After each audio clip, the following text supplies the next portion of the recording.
کے آپ نے اپنے فتوحات کا، اپنے کشوف کا جو رب کریم نے آپ پر عطا کی، علم کی جو عطا کی، اس کو آپ نے مختلف الفاظوں سے اس کو تعبیر کیا ہے۔ تو آپ ارشاد فرماتے ہیں حضور سید غوث اعظم علیہ رحمہ 47 نمبر مقالے میں جو کتاب کے عنوان سے ہے، آپ فرماتے ہیں کہ ایک دن سالنی رجل شیخ فی المنام، میں سویا ہوا تھا، مجھے ایک خواب کے اندر ایک بزرگ شخص نے مجھ سے کچھ سوال پوچھا۔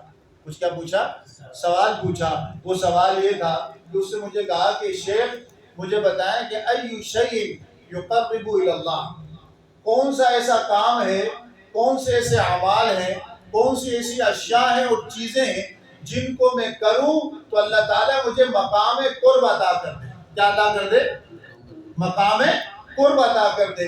یہ قرب فکری بھی ہوتا ہے، یہ قرب روحانی بھی ہوتا ہے، یہ قرب جسمانی بھی ہوتا ہے۔ جسم سے مراد یہ کہ جسم اللہ کے حکم کے قریب ہو جاتی ہے، روح رب کے نور کے قریب ہو جاتی ہے، دماغ اور فکر رب کی معرفت کے قریب ہو جاتی ہے۔ ہر ایک کی قرب کی الگ جہت ہے۔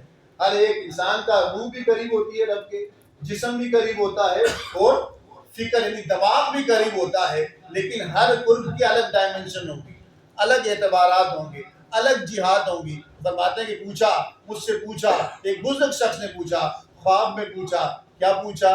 خواب کیا ہے؟ مبشرات میں سے حضرت فرمایا کہ لم یبق من النبوۃ الا المبشرات، نبوت ختم ہو گئی، بشارتیں موجود ہیں۔ بشارتیں کیا ہیں؟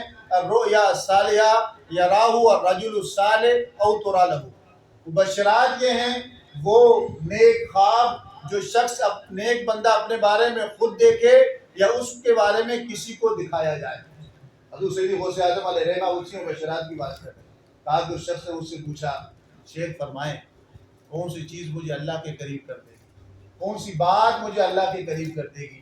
حضور سید غوث اعظم علیہ رحمہ فرماتے ہیں فقلت لہ، میں نے اسے کہا لذالک ابتداء و انتہاء، جس مقام کی تم بات کر رہے ہو، جس قرب کے بارے میں تم پہنچنا چاہتے ہو، یعنی رب کے قرب کے بارے میں جو اشیاء پہنچاتی ہیں، جو اعمال پہنچاتے ہیں، کہا ان اعمال کی ایک ابتدا بھی ہے اور ایک انتہا بھی ہے۔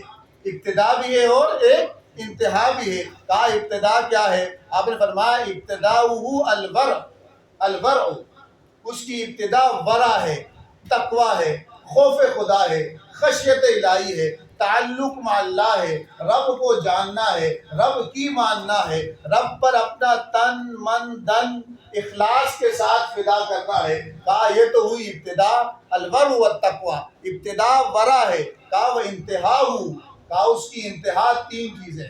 اس کی انتہا کتنی چیزیں؟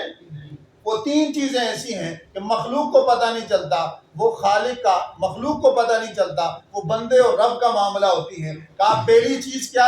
الرضا، پہلی چیز کیا؟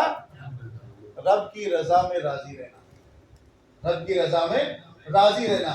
دوسری چیز کیا ہے؟ التسلیم، سب کچھ رب کے حوالے کر دینا۔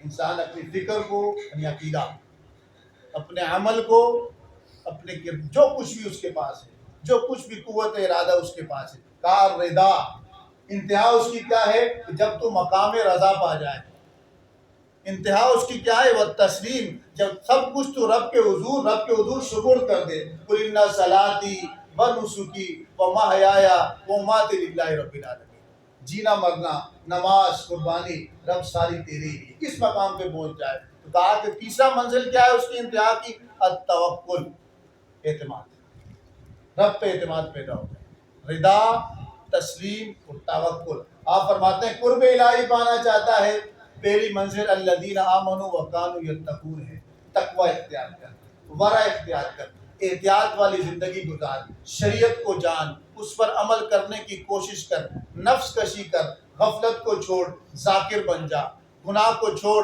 اطاعت کی طرف آ جا، برائی کو چھوڑ، نیکی کی طرف آ جا۔ کہا یہ پہلا قدم ہے، یہ ابتدا ہے، یہ کرتا جا۔ اس کی انتہا کیا ہے؟ الرضا، مقام رضا پر فائز ہو جائے گا۔ رضی اللہ عنہم ورضوا عنہ، اللہ ان سے راضی ہو جائے گا، وہ اللہ سے راضی ہو جائیں گے۔ مقام تسلیم پا جائے گا، قل ان صلاتی و نسکی و محیایا و مماتی للہ رب العالمین، اس مقام پہ پہنچ جائے گا۔ تیسرا مقام مقام توکل اسے عطا ہوگا، ان اللہ یحب المتوکلین، وہ اللہ کے محبوب ہوتے ہیں، توکل کرنے والے اللہ تعالیٰ کے محبوب ہوتے ہیں۔ آپ فرماتے ہیں کہ مجھ سے یہ سوال ہوا